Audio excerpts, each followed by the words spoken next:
As much as we all know that there's a mandate to fix a lot of buildings, there's only one way the building gets fixed, and that is if a contractor does the work. This is the one and only, the original podcast where you can find yours and your business's true value. You're listening to Our Value. Brought to you by America's insulation source, IDI Distributors. You want to hear from the best contractors, suppliers, and consultants that dedicate themselves to more than just survival in the business world?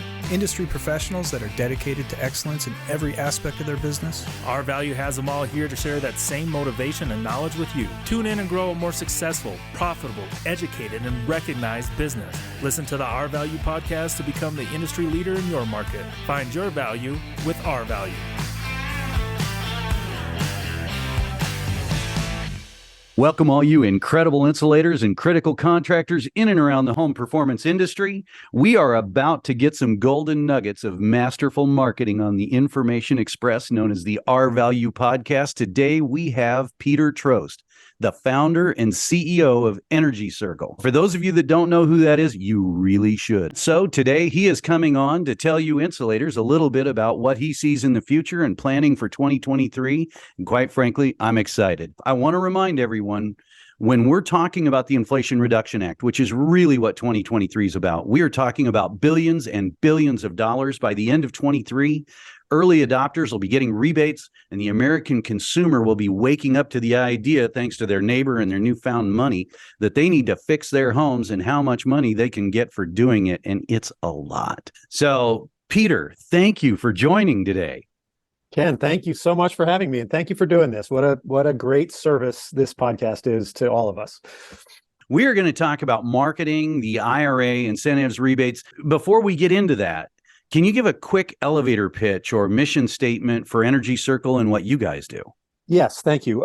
So for about 12 years, Energy Circle has been providing marketing services to a particular niche of contractors that we consider to be, we call high performance. So typically these are contractors that have adopted principles of building science, that are working around the idea of the house as a system, and as a result of which have produced better businesses, we think, that sell bigger jobs, that have better close rates, and do things better because they've made a choice to differentiate themselves on the basis of a sort of a higher level of quality and a different way of doing things. And so, as much as we all know that there's a mandate to fix a lot of buildings, there's only one way the building gets fixed, and that is if a contractor does the work. And so we made kind of a decision strategically. We just want to go help contractors be better and consequently, drive more the fixing of a lot more homes. I think you said it at the very beginning of your statement. Really what I see you guys doing is getting people better jobs that are typically higher margin jobs, and that just equates to a healthy company. When you look at keyword searches right now, are you seeing consumer movement already on the Inflation Reduction Act topics and those types of things? Yes, we are. And primarily where we're starting to see this is in the performance of our individual clients, where we have already made the moves to make sure that they have very good landing pages around the IRA, around incentives and rebates and tax credits generally.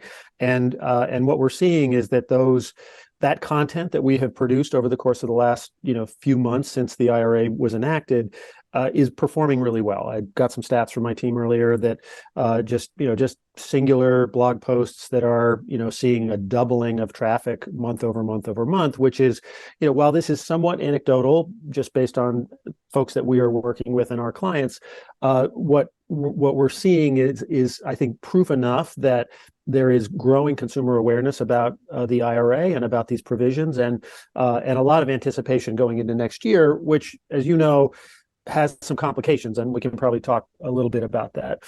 The other thing I just want to mention, Ken, related to keyword trends, is that I think we all just need to remind ourselves of the era that we are living in now with respect to energy prices, and really there isn't much comparable in the last 10, 12 years to to these high prices that we're experiencing now, that it goes back to about 2008, 2009 at that time period. And so, that was both a time of economic stress, but also a time of high energy prices.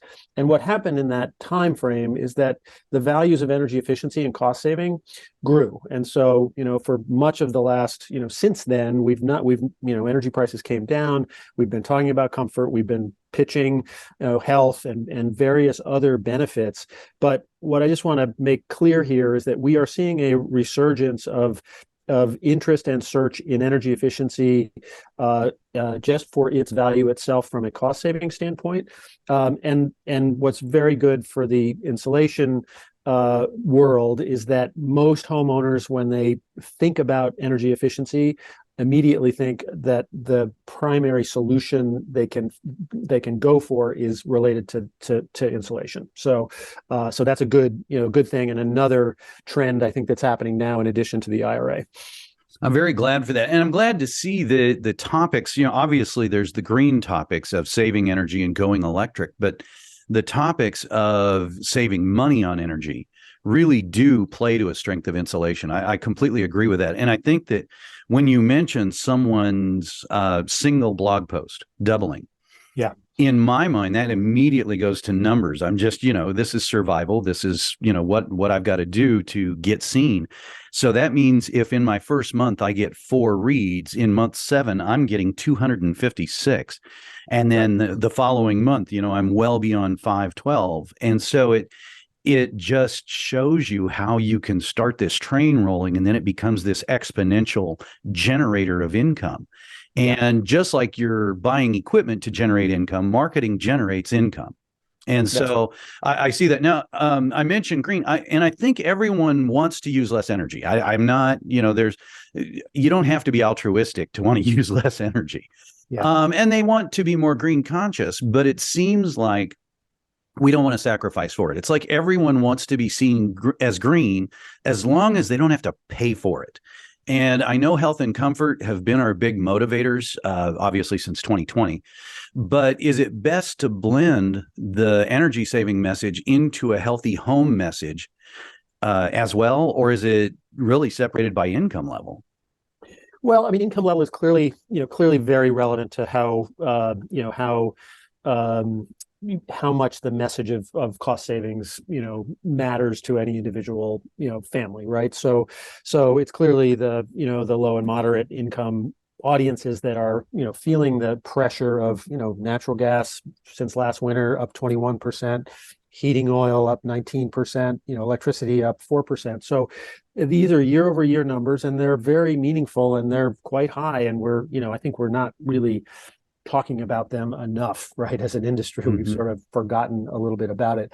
One of the fundamental truths, which gets to your question, is that people enter our sphere, right, for lots and lots of reasons, and it's almost always some single thing, right? A single measure that that they've concluded that bloody room over the garage is just, I don't want to go through another winter with that room being so terribly cold, right? And so we want to address that. So what we're looking for, and I think where we've developed a lot of expertise, is kind of casting a wide net for people that may enter into our sphere for lots and lots of reasons. It may be that a health-related reason, right? There's preparing the nest for the birth of your first child, for example, is a really significant driver. And all of these things for contractors that do have a building science approach, that kind of take a diagnostic first step to help that homeowner understand, let's really paint the picture of what your house really needs. That has proven to be a lot of resilience around, okay, suddenly efficiency and cost savings are up, and we feel like, and sadly, some of the attention and to healthy homes, since co-website is going to come up, and the Internal Revenue Service website is going to come up, and so forth. But if you really good conversion when we get to those pages, so it really, my case for this first mover advantage is get that content up first, beat your competitors to that content, and you have every chance at that point of never, earning that pedestal and never falling off of it, because you got there first and you've tended things and kept them going. So with that in mind, then I would really need pages for the lure I'm using. In other words, my squeeze Right. page, my landing page, where I bring that person should marry up to the marketing I have landing on that page. That is exactly the point, right? And so, so that means having a breadth of content. We've obviously talked about IRA, and I think that's going to be a driver of traffic. But all of the traditional types of terms around insulation are as well, and those divide up into three main buckets. One is rooms of the house, like attic insulation. One is types of insulation, like spray foam.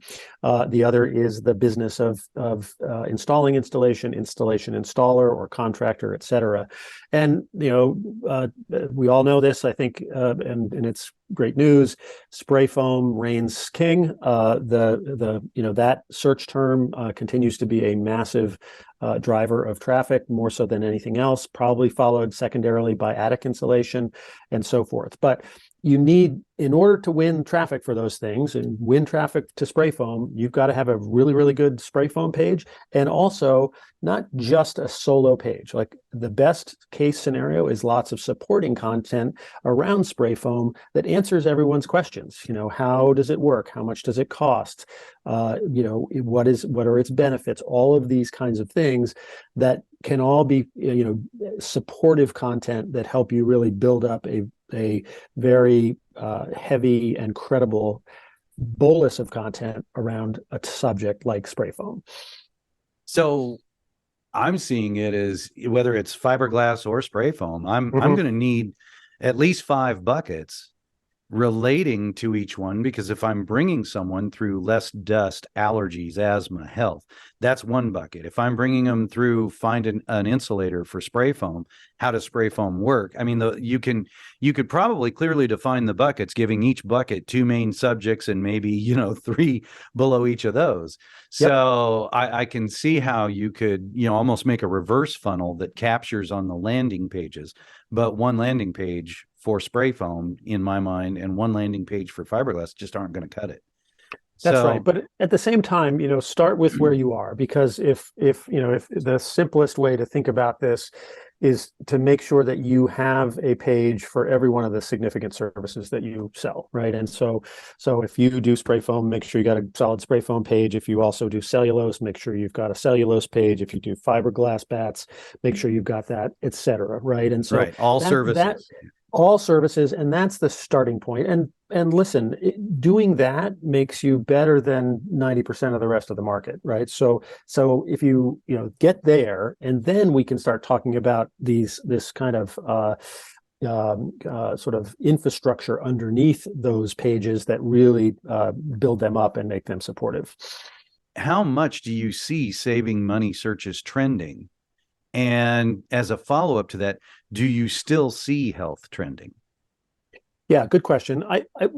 We are. This is a little bit of a Gretzky analogy of skate to where the puck is going to be, and so we are just seeing similar patterns to what we saw 10 years ago. So we're making some bets on the saving money and the energy efficiency kinds of things being more so in the mix, given the general state of energy prices. So that's. But at the same time, we're seeing success. So the bets that we made 2-3 months ago to prepare for this winter seem to be paying off.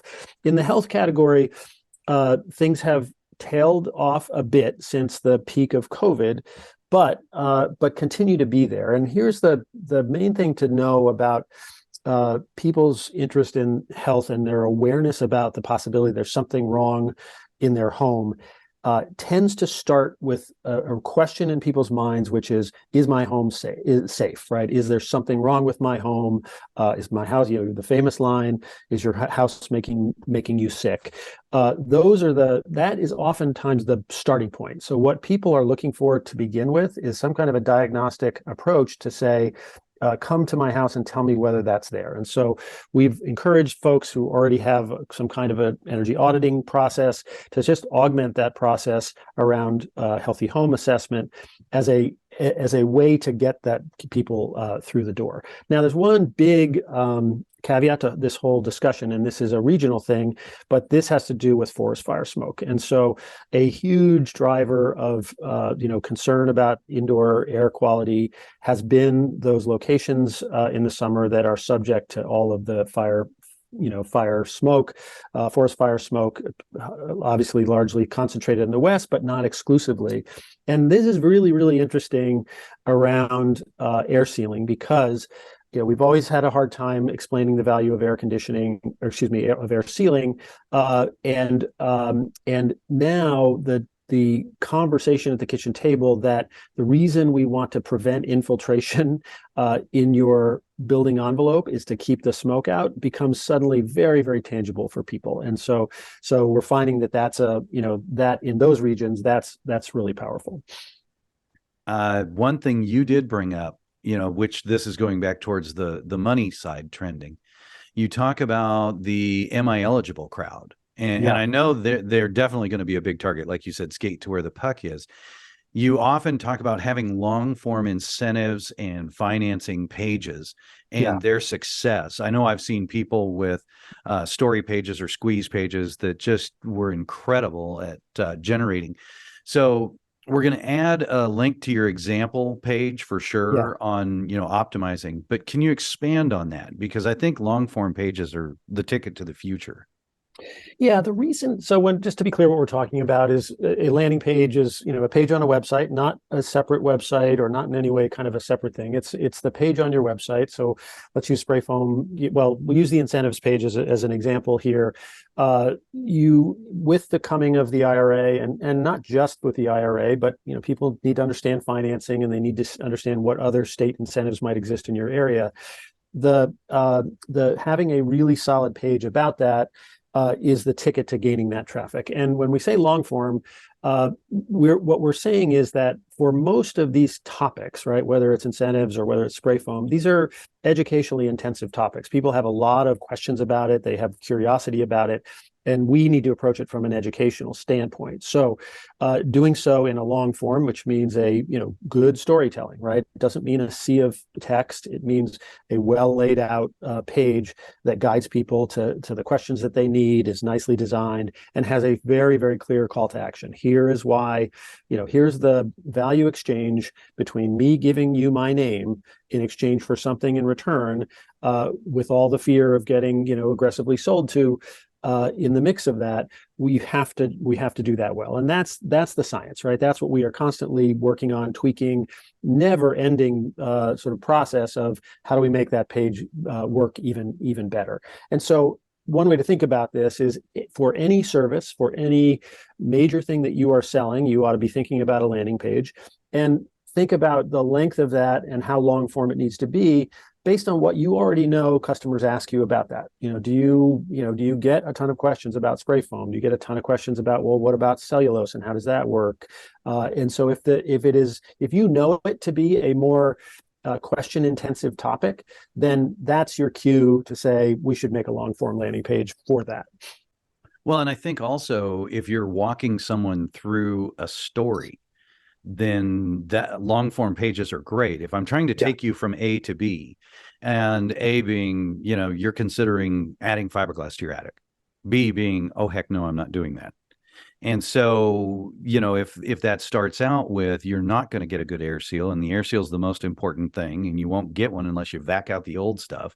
Yeah. And by the time you talk about going down to the rental yard, grabbing a vacuum, bringing it back, it's half as good as the new one an insulator's got. You're raking your head against nails on the roof, but be very careful. Don't get that stuff in your skin. Click here if you don't want to do this. I think those kinds of pages are just almost heroic in terms of their ability to convert. Exactly. And, you just made a point there, Ken, of, a fair amount of traffic. And I think this is going to be especially true with these moderate income audiences are going to think first DIY, right? A lot of them are. And so what we're doing in terms of the targeting of them is targeting a lot of places where people are thinking that they have to do it themselves because they're unaware these incentives exist. right? They're unaware of how much money they could potentially get, and really interrupting them and saying, look, you don't have to do this yourself. Yeah, you can hire somebody, you can hire a contractor to do this work and take advantage of these very, very significant incentives. Yeah, it's the magic. And then now your website, you highlight the advantage of creating a lot of links to and from these pages. You mentioned blogs, videos, Yeah. FAQs. Am I safe to say, I just because I got a follow-up question for this, but am I safe to say content's never been more important? You are absolutely safe to say that. So with that, is there one form that you consider to be the most important? These guys out there, they're dying for time. They have so little time to do their marketing. How do you rank what they should be doing? Because, they've got case studies, they'll have this and that, and they want to take people maybe to a phone manufacturer's website for a case study or something. What do you think is best if I'm trying to get me leads and not the company I buy products from? Yeah, I think what I said earlier, which is, first of all, make sure you've got a page for the most important services that you sell. That's the ante. If you can get there, you're ahead of 90% of the market, and then you can kind of build on that. And there's a couple of things. Having the content is is part one. Freshness, right? The constant sort of changing of your website, the updating of your website on a regular basis in a way that the Google search engine sees it, is kind of part two. And so what we try to advise here is make it easy on yourself, right?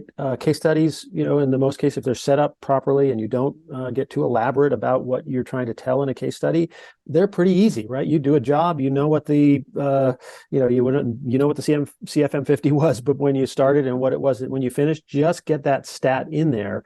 And that kind of stuff can just be very easy to do. Somebody on your team can just be assigned with that. Same thing with, gathering first-party testimonials and reviews for your website. The other easy one, which is often overlooked, is frequently asked questions, right? People ask you questions all the time. Answer to a frequently asked question, which is terrific website content, is 2 sentences, right? Just think about those and answer them. And hopefully, if you got a good structure to your website, all this stuff is tied together. Every question gets asked about spray foam is tied to the spray foam page, right? And so that's all supportive. To your question, Ken, about offsite links to to a manufacturer, to Department of Energy, to SPFA, to buildingscience.com.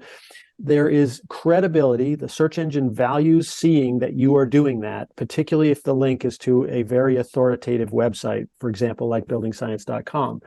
What I only would just say here is be careful. Those are leaks in your ship, right? When you put a link somewhere, it's an opportunity for somebody who you're trying to get to convert on your website to get lost off somewhere else. So always make sure that those links are opening up a new tab or a new window, and just be judicious about where you locate them, right? They are good things, but don't put them on the first page, right? Let people dig a little bit more. And if they're digging and they're looking for that much more information, then tell them, oh, here, go to the buildingscience.com and look at this article about the perfect wall. That sounds wise. I didn't think of that. So the farther back, keep reading if you want to see, this link. But here's what I'm talking about. I can see where you could bury it farther down so that you had more time to capture.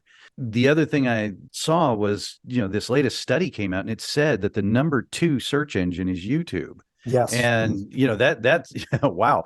Knowing how these guys are doing all this, with this to-do list I was talking about, how do you decide what to do first? Like, should I have at least 3 to 4 blogs before I start trying to jump into video and creating that page? Or how important is my YouTube site compared to the other? Because I'm going to be trying to gather these people, but I absolutely can make video while I'm out there doing jobs on IRA projects.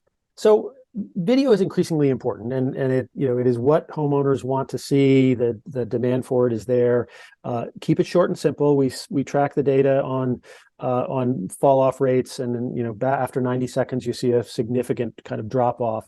Here's the thing about video that people sort of tend not to realize is that a simple video with some, just even your phone, just taking shots of spray foam being installed. People are fascinated by that, and doing a voice, whatever you have to say to voice over that recording is really perfectly fine content, right? You don't have to get all in a twist about production quality and getting it perfectly lit and all that kind of stuff.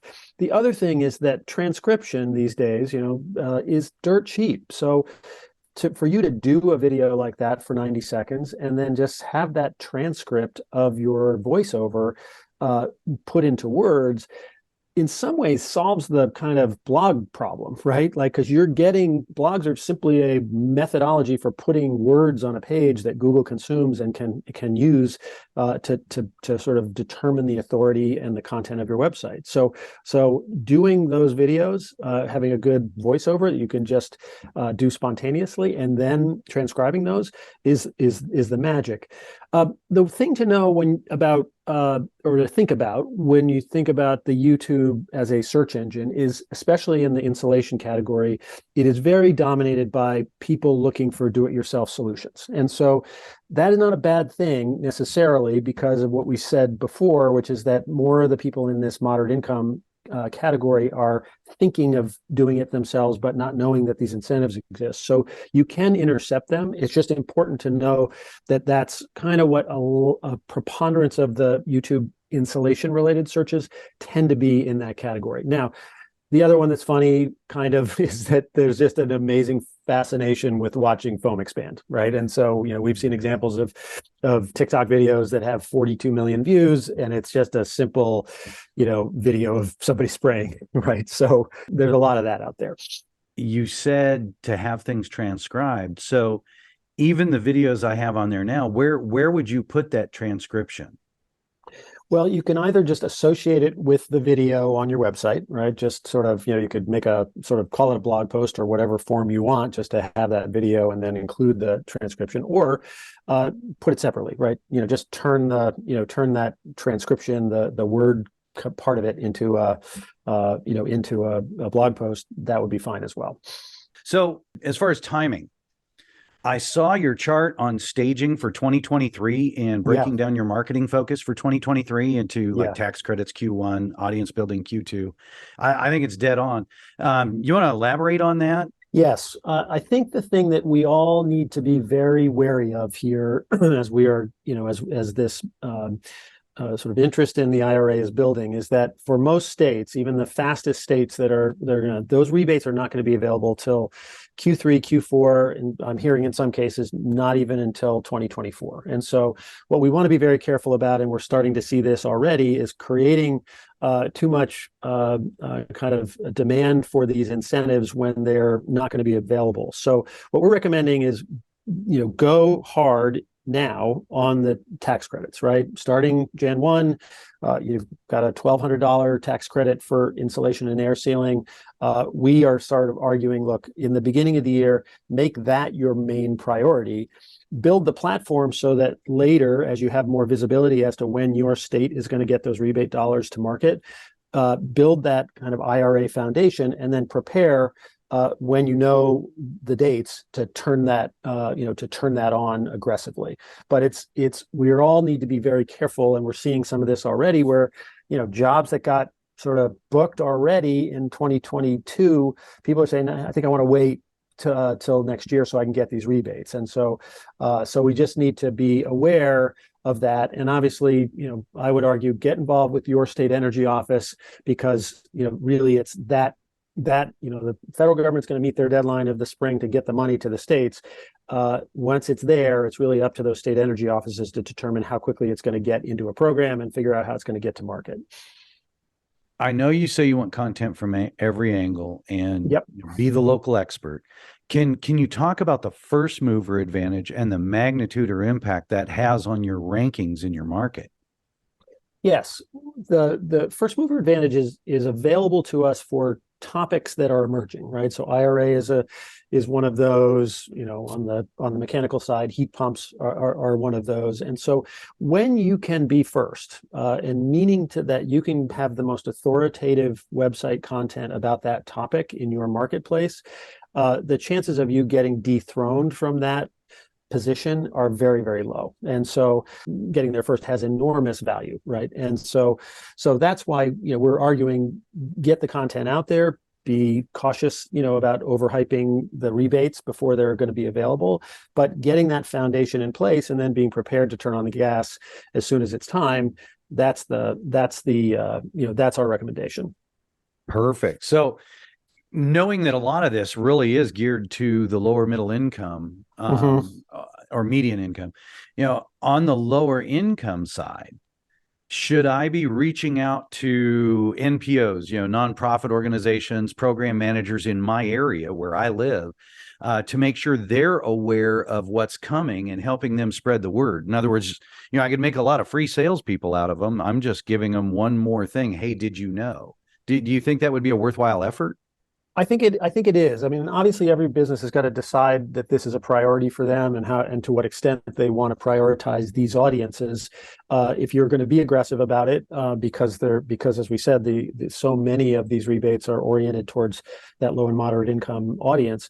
That is a great way to do it. Right? Get as many ambassadors out there, pointing to you to say, this is a company that can help you, get your home fixed and take full advantage of these.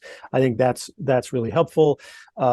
The targeting opportunities that exist in social media, Facebook, Instagram, for example, and to a certain extent in Google, mean that when you are targeting that narrow of an audience, the cost to market to them is very, very reasonable, and and especially reasonable in the social media sphere. So we're always for kind of whatever works kind of strategy. But if you have the wherewithal to get out there and really get into the communities and to the places where there are touch points with this particular audience to let them know, I think that can be very, very fruitful.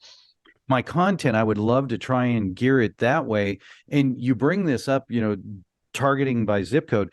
Your site shared incomebysipcode.com. Yes. I went on immediately and looked up where I live. I was like, wow, this is so cool. Yeah. So we'll share that. But, once you know your audience and your spend, I love your plan of the 2-step video marketing. Your blog talks about running an ad to a large group, and maybe 70% of them click on it, and then you can target that second, more specific group to create lead conversion.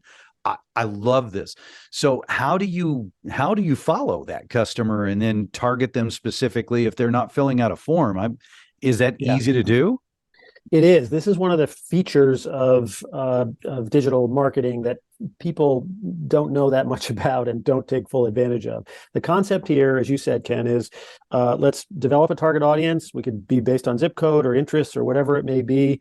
We're gonna target a video ad at those people, and for every person that watches X percentage of that ad, you decide 50%, 75%, 25%. We can then put all those people into another custom audience. And so just to be clear, what we're talking about here are cookies, right? These are not identifiable people necessarily, but we know that this custom audience is everyone who watched 75% of that prior video. And then you can imagine this, like, okay, you got them to watch video number 2, and then 75% of the people who watch video number 2 we're going to put into into the next level, which is video number 3. And so this is the way that we move people down a funnel using these very effective and very low cost ways of doing it. Some of the costs in Facebook, for example, around some of this video advertising, are a penny a watch, right? So it can be very, very effective. And essentially what you're doing, it's back to the storytelling thing. You're getting people to be a little bit knowledgeable, a little bit more knowledgeable, a little bit more knowledgeable. And at some point, if they're continuing to kind of follow the storyline, you are much better position to go for a more specific call to action. Sign up to get a free evaluation, sign up for a free quote, whatever you choose as your call to action. I think I absolutely loved it when I saw, what you talked about there on Facebook. You go from like 70,000 to 54,000 people you get to watch the second video for a penny each. And I'm thinking, okay, that is so worth it for such an audience to get them through a second video. That's incredible. So I do want to dive in to another completely different category for all these guys, because it'd be wrong to let you go without doing it. But Google Business Profile. Yes. So let's talk a little bit about that. I'm sure most contractors can go in, fill out their category. We get one as insulators, and some of them do other things. But are there any secrets to how you fill them out? Yeah, well, sadly, we are, in the insulation sector, we have limited number of categories, right? So there's insulation contractor is really the primary one. That is my primary recommendation for anybody who's leading with the envelope. There's also a category called insulation material store. There's also a category for you, Ken, called insulator supplier.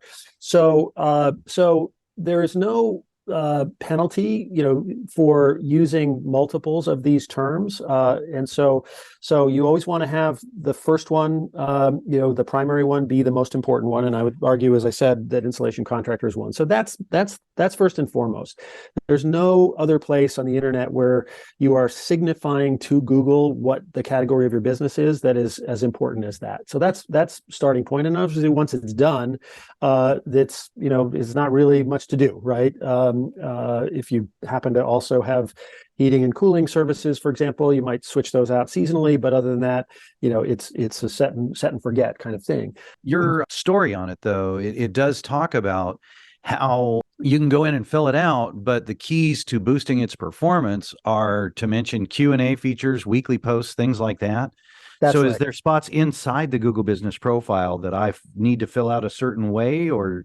Here's what you want to have happen. What Google is looking for is engagement, right? Meaning people are interacting with you in Google My Business, Google Business Profile, and you are responding. So there's a variety of features in there. There's request to quote, there's messaging, there's Q&A, there are posts, all of which in some fashion give the search engine Google, this massive algorithm, an indicator of whether or not you are engaging and interacting with your customer base. And so the simple way to think about this is the more engagement you can demonstrate, the better. And another form of engagement in the Google Business Profile, which is really an easy one, is reviews and responses to reviews. Oftentimes people think the only time I should ever respond to a review is if it's negative.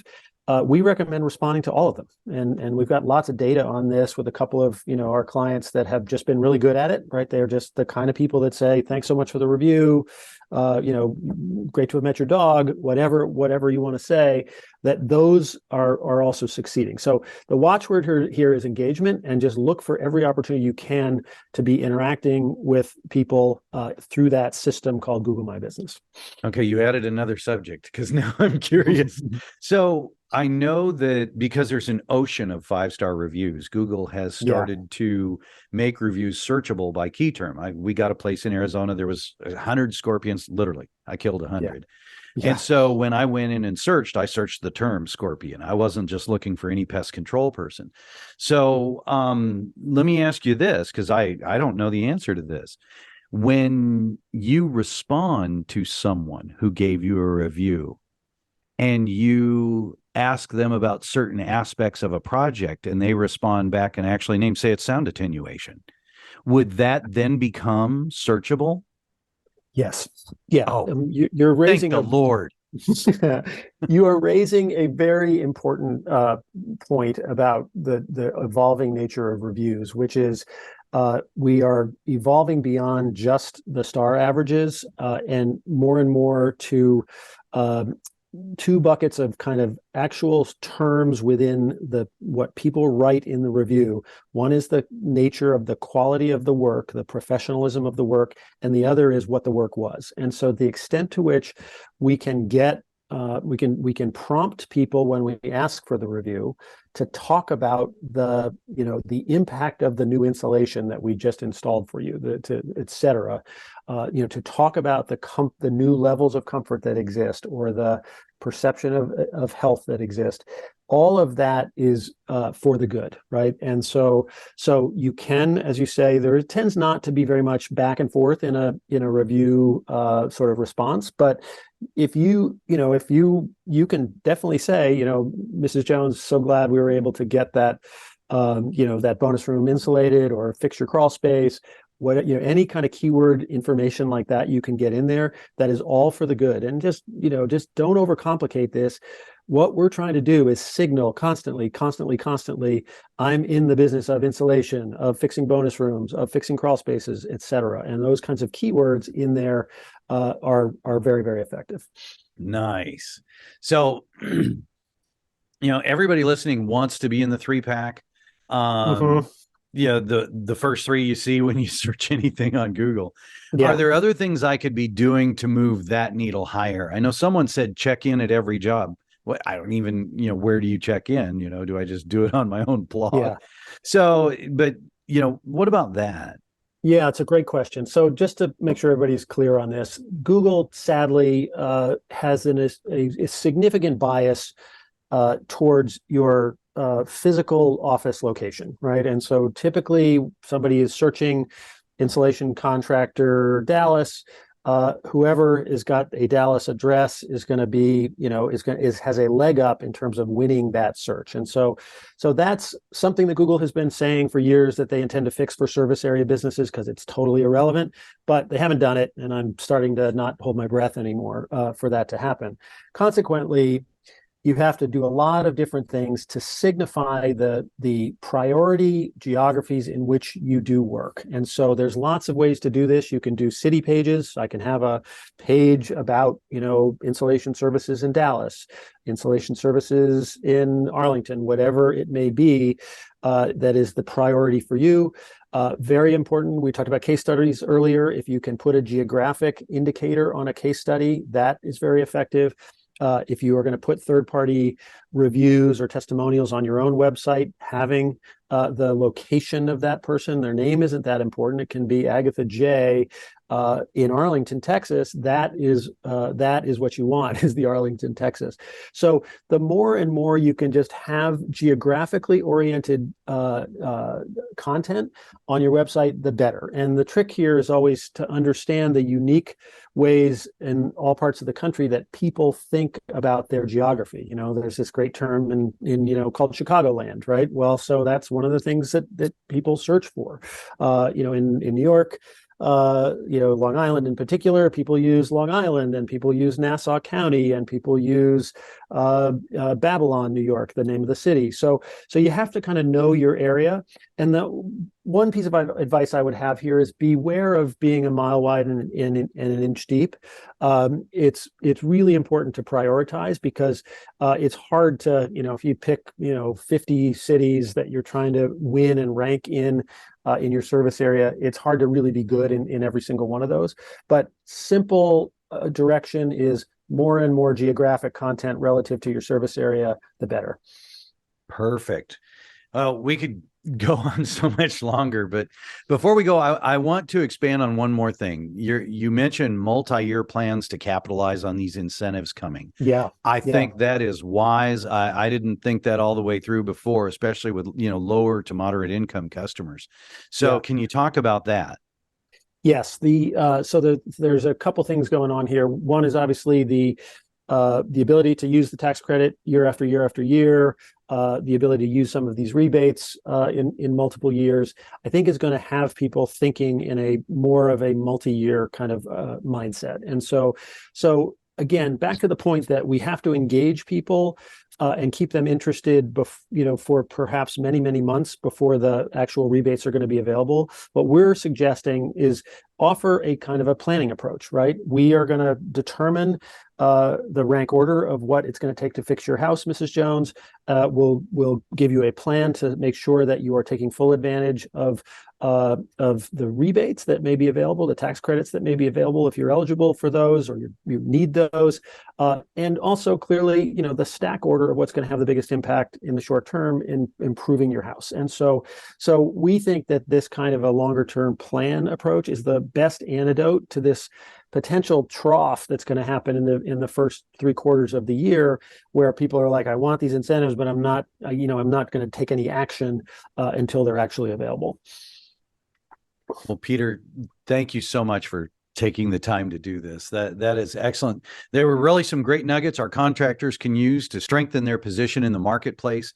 If any of them want to reach out and see how your team can help them, where do they do that? Yeah, thank you, Ken. Thank you so much for having me. So energycircle.com is our website, and there's an enormous amount of free resources there, both about the IRA, but just about all things that we've talked about today. You can communicate with me directly at peter@energycircle.com or connect with me on LinkedIn if that's your choice. And if anyone is potentially interested in working with us, the starting point is we do a free, absolutely free and no pressure evaluation. The first thing we want to know is, can we make a big impact on your business? And so we're going to do a deep dive. We're going to look at your website. We're going to look at what we can determine about how you're doing currently on the internet. And at that point, decide, yes, we think we could help you, or no, we can't. You're doing great. So that's the entry point. It's very, very, high value, I think, and you'll never get a pressure sales from anybody at Energy Circle. Awesome. The other thing I want to say, Peter, I'm very thankful for what you do, and want to give you a shout out for your service on the board of the Building Performance Association. I'm actually getting to do a podcast with Steve Skodak next year on the changes in the organization. And I think everyone should check out the organization. I really like the direction the Building Performance Association's going and all the stuff you guys are doing. Yeah, thank you, Ken. I that is my primary, give back to the industry, is my service on the board. And I agree with you. And I know this to be the case. It's the events that the Building Performance Association puts on, and next year's conference in April will be in Seattle. There are regional conferences. Really, the content and I think the learning on every level, both technical as well as business side, as well as policy side, is really, I think, the best. I go to a lot of conferences, and it's really really high quality, and I think more insulation contractors that are trying to do things differently. I think that is a really great place to go to learn, to be around peers that are doing it the way you're trying to do it. And so if anybody has any feedback, comments, desires in terms of the association, I'm all ears for that. I think that's great. For those of you out there, hopefully we gave some great information today. If you want more information on marketing, reach out to Peter, reach out to your local IDI rep, reach out to any of us at corporate, where we look forward to earning your business every day.